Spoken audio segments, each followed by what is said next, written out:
السلام علیکم dear viewers, environmental chemistry کے لیکچرز کے ساتھ میں ہوں حبیب الرحمن۔ انوائرمنٹل کیمسٹری کا یہ لیکچر ہیوی میٹلز کے بارے میں ہوگا، اور ہیوی میٹلز میں آج لیکچر نمبر 4 کیڈمیم کی ٹاکسیسٹی کے متعلق ہم ڈسکس کریں گے۔ تو سب سے پہلے ہم پراپرٹیز کو ڈسکس کرتے ہیں کیڈمیم کی۔ تو کیڈمیم کا ایٹامک نمبر 48 ہے، یعنی اس میں 48 پروٹونز ہوتے ہیں۔ کلر اس کا آپ کو نظر آ رہا ہوگا، وائٹش بلو ٹائپ کلر ہوتا ہے اس کا۔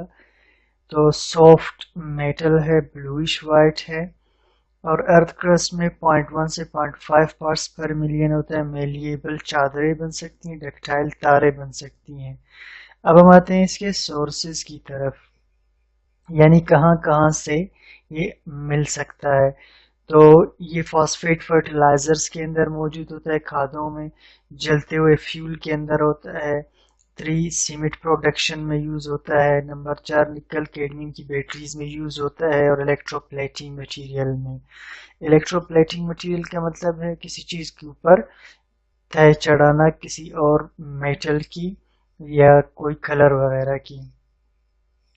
اب ہم آتے ہیں یوزز پر کیڈمیم کی۔ تو یوزز بھی اسی طرح ہوں گی، یعنی یہ نکل کیڈمیم کی بیٹریز کے اندر یوز ہوتا ہے، فاسفیٹ فرٹیلائزرز کا جیسے ہم نے ڈسکس کیا یوز ہوتا ہے، سیمنٹ انڈسٹریز میں یوز ہوتا ہے، اور اس کے علاوہ الیکٹرو پلیٹنگ میں یوز ہوتا ہے۔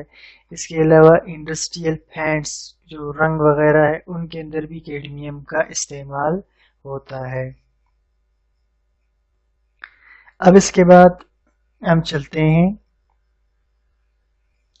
کیڈمیم کی ایکسپوجر کی طرف، کہ کیڈمیم کا ایکسپوجر اینیملز کو کیسے ہو سکتا ہے۔ تو وہ فارمرز جو کھیتوں میں کام کرتے ہیں اور فرٹیلائزرز کے ساتھ ڈیل کرتے ہیں، فرٹیلائزرز کو اسپرے کرتے ہیں، تو وہ جو ہے یہ فاسفیٹ فرٹیلائزر جس میں کیڈمیم ہوگا اس سے افیکٹ ہو جائیں گے۔ اور اسی طرح وہ لوگ جو مائننگ میٹل آپریشنز میں، یعنی جہاں سے میٹلز کو نکالا جاتا ہے وہاں کام کرتے ہیں، تو وہاں وہ کیڈمیم سے متاثر ہو سکتے ہیں۔ اسی طرح جلتا وہ جو فیول ہے اس میں کیڈمیم ارے کی باڈی میں جا سکتا ہے۔ اسی طرح کیڈمیم پلانٹس لیتے ہیں زمین سے، اور اسی پلانٹس کو لوگ پھر کھا لیتے ہیں، تو کیڈمیم باڈی میں انٹر ہوتا ہے۔ اسی طرح انڈسٹریز کی جو نالیاں وغیرہ ہے، جو انڈسٹری سے آ رہی ہو جہاں کیڈمیم یوز ہوتا ہو، تو وہاں سے بھی انسان کی باڈی کے اندر یا پودوں کے اندر داخل ہو سکتے ہیں۔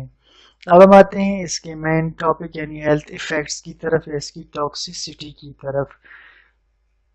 تو پہلا جو ہے، سگریٹ کے اندر کیڈمیم پایا جاتا ہے۔ جیسا سگریٹ کے دھوئیں میں کوئی 1000 کے قریب کیمیکلز ہوتے ہیں، انہی میں کیڈمیم بھی موجود ہوتا ہے، جو پھر سگریٹ پینے کے دوران پیپڑوں میں اور وہاں سے پھر بلڈ کے اندر ڈیفیوز ہو جاتا ہے۔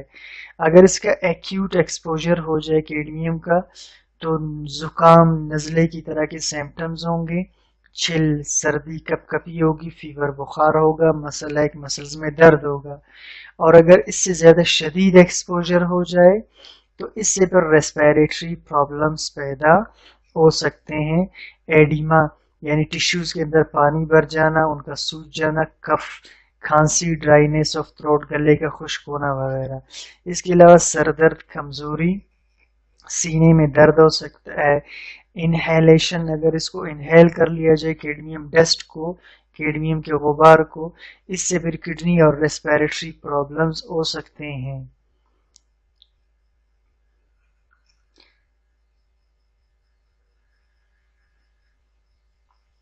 اور اسی طرح یہ لیور کو ڈیمیج کر سکتا ہے اور بونز کو کمزور کر دیتا ہے، سافٹ کر دیتا ہے، کیونکہ بونز کی ڈینسٹی یا منرلز کو نکال دیتا ہے، اور اس سے بونز فریکچر یعنی ٹوٹ سکتے ہیں۔